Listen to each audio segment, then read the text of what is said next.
निकाह खान लड़के से कहता है कि अपने बाप का नाम बताओ। जैसे ही उससे उसके बाप का नाम पूछा जाता है तो लड़का जो है वो खामोश, उसको अपने बाप का नाम ही नहीं पता।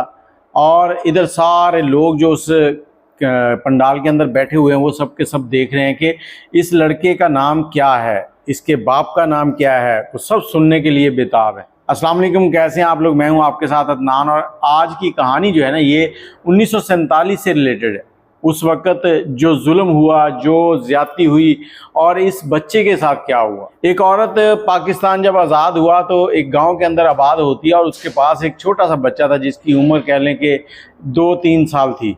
और वो औरत जो है वहाँ पर अपनी ज़िंदगी गुजारना शुरू कर देती है। इलाके के लोग जो है उस औरत की बड़ी रिस्पेक्ट करते हैं, बड़ी नमाजी थी, परहेजी थी, और वो औरत जो है बच्चे को पालती है, दीनी तालीम देती है, लेकिन स्कूल की तरफ ये नहीं जाता। अब ये जवान हो गया था, इसकी शादी करनी थी और इसकी शादी करने के लिए एक रिश्ता ढूंढा गया, रिश्ता ढूंढा।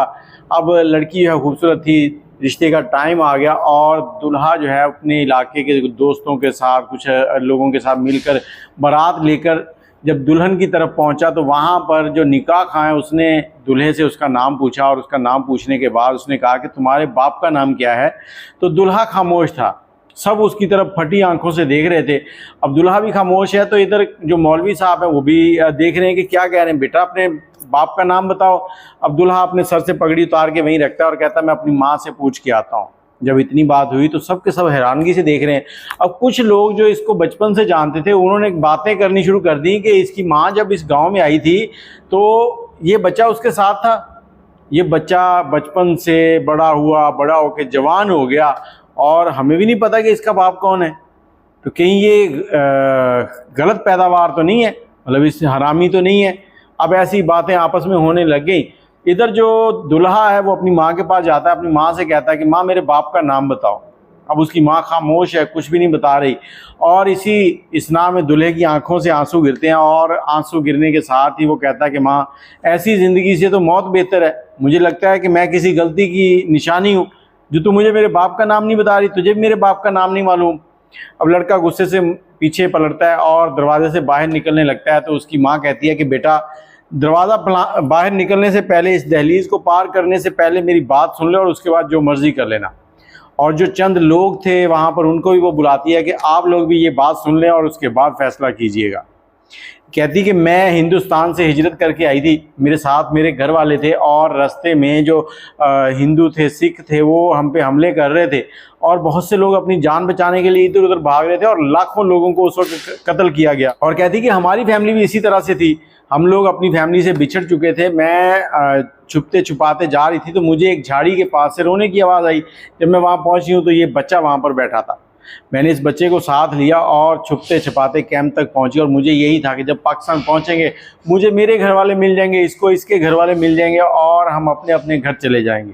कहती लेकिन जब हम पाकिस्तान पहुंचे तो मुझे पता चला कि मेरा पूरे का पूरा ख़ानदान जो है उसी दंगे फसाद में जो है वो कत्ल हो गया और मैं अब अकेली रह गई हूँ और इस बच्चे का भी कोई वारिस नहीं मिला। तो मैंने इस बच्चे को अपने बेटे की तरह पाला और इसकी सारी परवरिश की। मैंने इसको स्कूल की तरफ राग़िब नहीं किया कि लोग इससे इसके बाप का नाम पूछेंगे।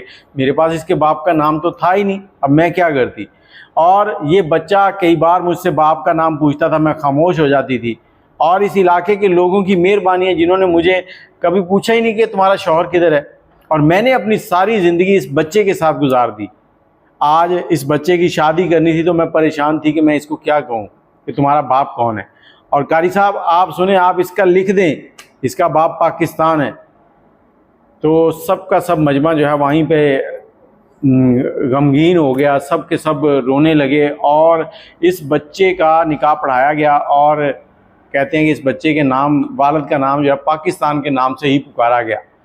अच्छा, ये कहानी वो थी जो 1947 में हुई, लेकिन आज 2025-26 चल रहा है और इस वक्त जो मामलात हैं वो ये हैं कि सब के सब पाकिस्तानी जो है वो पाकिस्तान छोड़कर यूरोप जा रहे हैं अंग्रेज़ के पास। 1947 में हमने आज़ादी किससे हासिल की थी?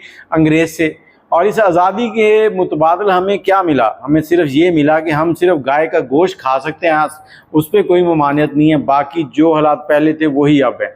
अब हर शख्स जो है वो यहाँ से निकलना चाहता है क्योंकि ज़िंदगी इतनी तंग हो चुकी है कि किसी के पास बिजली का बिल भरने के पैसे नहीं है, किसी के पास बच्चों की फ़ीस देने के पैसे नहीं हैं और हम लोग परेशान हैं।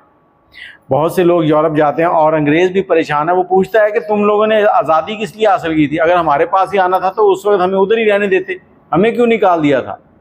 ताकि अल्लाह ताला पाकिस्तान को कायम व दायम रखे। पाकिस्तान चलाने वाले जो हैं उनसे हमें हज़ार वो हो सकते हैं मसले मसाइल, लेकिन पाकिस्तान से हमें मोहब्बत है। हमारा मुल्क है पाकिस्तान, इसके लिए जी जान हाजिर है।